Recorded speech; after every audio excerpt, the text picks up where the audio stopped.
welcome back to the Adventures in Collecting YouTube channel, where we take a look at the toys that we talk about on our podcast.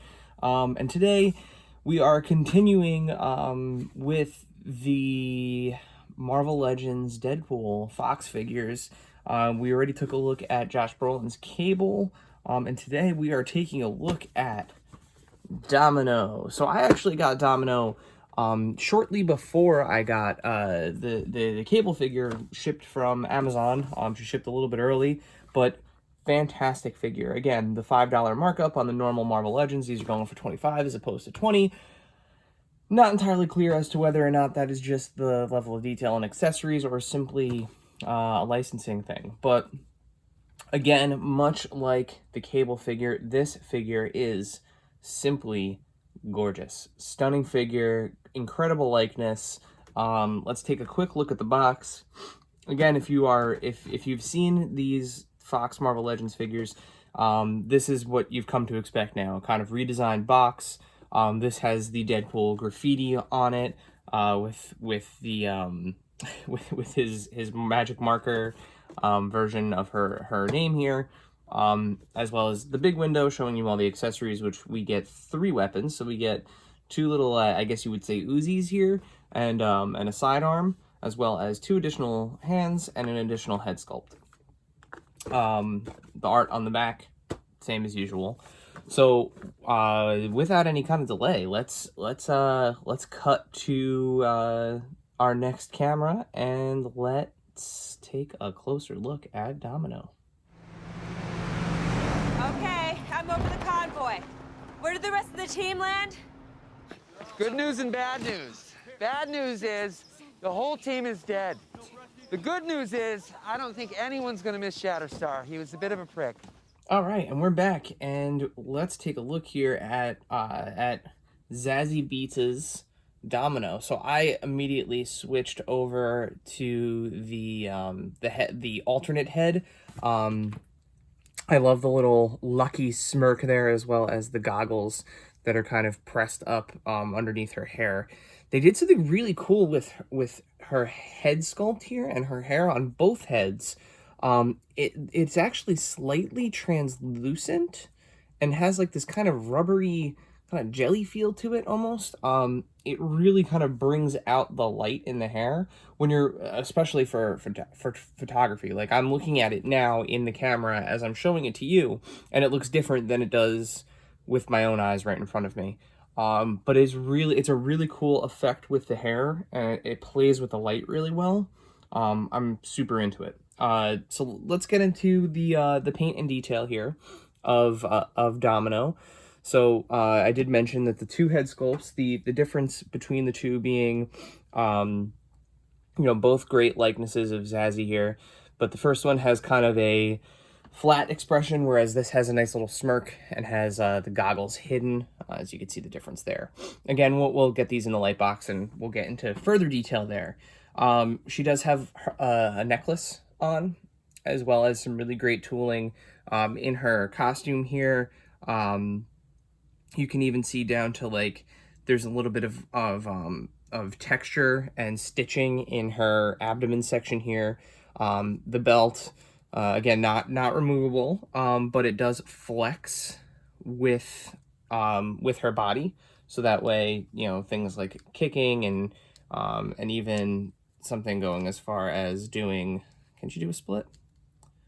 Yeah, if you twist, you can get a split out of her.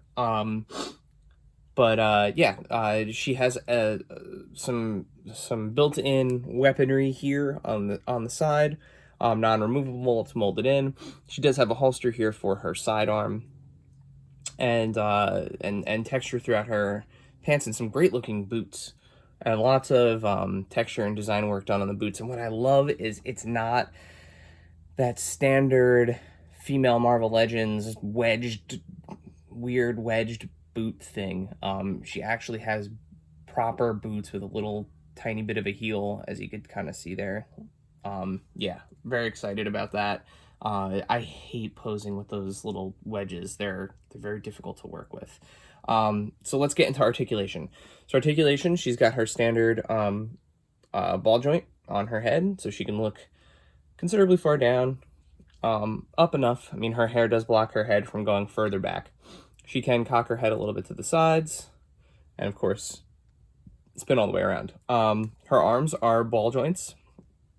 No butterfly joints here. They spin all the way around. Let's see. No bicep swivel. And she does have a single jointed elbow, but it is that new female double jointed elbow that actually lets you articulate the wrong direction. So you get a pretty wide range of motion out of it, which is nice. You do get 2 hands, and much like the other Marvel Legends hands now, you do get the full wrist rotation on it, as well as the swivel, or the swivel and the rotation, excuse me. You do get an ab crunch here. Her ab crunch lets you go considerably far back and enough forward, as well as being able to rock side to side. So that is a ball joint under there, which is nice for you know, kind of synthesizing movement there in still photography. Going down to her legs, like I mentioned, she would be able to do... I take that back, actually. She can't really do the splits. Because her holster is molded onto her leg like this, you can't really make much use of the thigh swivel on this leg, because it's connected to the belt and it kind of holds it in that spot. But she does certainly kick high enough. We do have a thigh swivel. On the other leg, you can swivel completely around. We do have double jointed knees, which is nice. Yeah, her leg goes all the way back like that. And then, as I mentioned, we do have the kind of new sculpted boot that has a really nice level of articulation on it. So you are on, it is not a ball joint, so it is just back and forth, up and down, I should say, and there's no calf swivel. So all in all, I mean, they're doing a really great job with these Foxverse Marvel Legends figures. The likenesses, the designs, the tooling, it's all really, really good. I'm going to switch out her hands here to her gun hands, so that way I can show you her 2 automatic guns. So the guns are really cool. They're little handheld Uzis with a knife attachment to the front.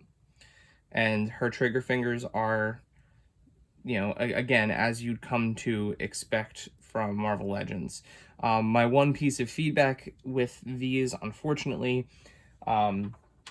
normally, you know, I'll use this as an example here, but you see normally with the fist, right, you get the articulation that way and this way. With gun hands, typically the articulation is the other way, like this. Her gun hands, unfortunately, have the same in, out, as opposed to up, down articulation, which leads to some interesting poses, but you can't really get that kind of like upticked pose unless you're using purely the elbow joint. So you can get her to pose naturally with these. I would have loved that extra level of articulation in the wrists. That would have helped out tremendously just with some of the posing. But again, you can definitely recreate enough of the kind of iconic looks from the film with her. As I mentioned, she does have a sidearm. She has a handgun that, again, fits wonderfully in her trigger hand, so that you can use a combination of whatever you would like. There we go, something like that. Yeah, you know. So it's good. They did a really nice job. I would say my 2 pieces of feedback for this figure, having opened cable already, is it would be nice if they had given her some sort of mechanism to hold her machine guns. It's been really cool to see how they have been, or hold her machine guns, like mount them on her when she's not using them. It's been really nice to see how Hasbro has been kind of introducing these cool weapon systems into their figures, so that way they can hold their entire loadout. So like a cable or a Snake Eyes. So it would have been cool to see something like that in this figure, but I think all in all, you know, she is awesome. It's a great likeness. There's lots of play features here. The tooling is great. The detail is great. Doing a quick stand test, I didn't even need to try. She stood right up. So we'll get her in the box and we'll take some pictures of her. Like always, make sure you hit that subscribe button down there so that way you don't miss videos like this, and a chance to take a closer look at some of these toys before maybe you pick them up yourself. While you're subscribing and liking things, make sure you follow us here at AIC_podcast on Instagram and Twitter, where we're constantly posting toy news and all of the things that we're up to. And where it all started, make sure you follow us or subscribe to our podcast, Adventures in Collecting, wherever you listen to podcasts. And, you know, we're live every other Monday, and we're always having fun guests and having fun conversations. So we'd love for you to check us out. And with that, make sure you stick around after the fade here for some pictures. And as always, until next time.